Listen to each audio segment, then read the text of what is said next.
మొత్తానికి phone tapping కేసులో ప్రణీత్ రావు విచారణ ముగిసింది. విచారణ కొనసాగిన తీరుపైన మా సీనియర్ కరెస్పాండెంట్ శ్రీనివాస్ మరింత సమాచారం అందిస్తారు. శ్రీనివాస్, చెప్పండి, ప్రణీత్ రావు విచారణ ఈ రోజు ఎలా ముగిసింది? ఎవరి పాత్ర గురించైనా అధికారులకు సమాచారం అందించారా? ఎలాంటి ప్రశ్నలు సంధించారు? పూర్తి డీటెయిల్స్ ఏంటి? రాజేశ్వరి, ఫోన్ ట్యాపింగ్ కేసులో ఈరోజు ఎస్ఐబి మాజీ డిఎస్పీ ప్రణీత్ రావుని 5 గంటల పాటు సిట్ అధికారులు విచారించారు.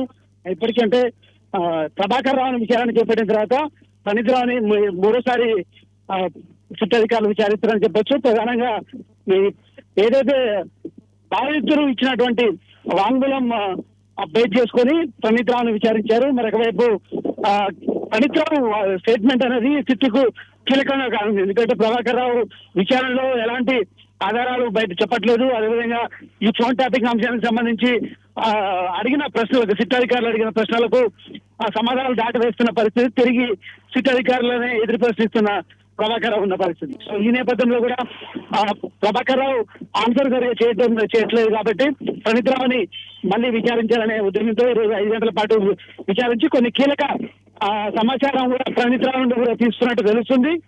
ఈ నేపథ్యంలో కూడా అంటే ఎవరు ఆదేశిస్తే ఫోన్ ట్యాపింగ్ చేశారు, పోలీస్ అధికారులు ఎవరైనా ఉన్నారా, లేదంటే ఇంకా ఎవరు ఆదేశించారు అనే అంశాలపై ఈయనని ప్రణీత్ రావుని ప్రశ్నించారు. ప్రభాకర్ రావుకు సంబంధించిన విషయాలపై కూడా ప్రణీత్ రావుని ప్రశ్నించారని తెలుస్తుంది.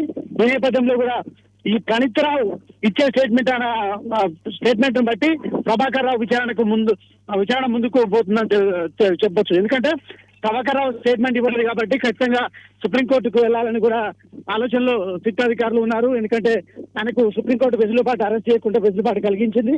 ఈ నేపథ్యంలో కూడా ఆయన సహకరించాలంటూ కూడా ఆయనకు సూచించింది. సో ఆయన సహకరించట్లేదు కాబట్టి ప్రభాకర్ రావు సహకరించట్లేదు. సుప్రీంకోర్టు ఇచ్చినటువంటి వెసులుబాటును క్యాన్సల్ చేసి విచారణకు సహకరించే విధంగా చూడాలంటూ సుప్రీంకోర్టు పోయే అవకాశాలు అయితే కనిపిస్తున్నాయి. ఈ నేపథ్యంలో కూడా ఈరోజు ప్రణీత్ రావుని అయితే కొన్ని విచారించి 5 గంటల పాటు కీలకమైన సమాచారం అయితే రాబట్టారని చెప్పొచ్చు. Rajeshwari, thank you Srinivas.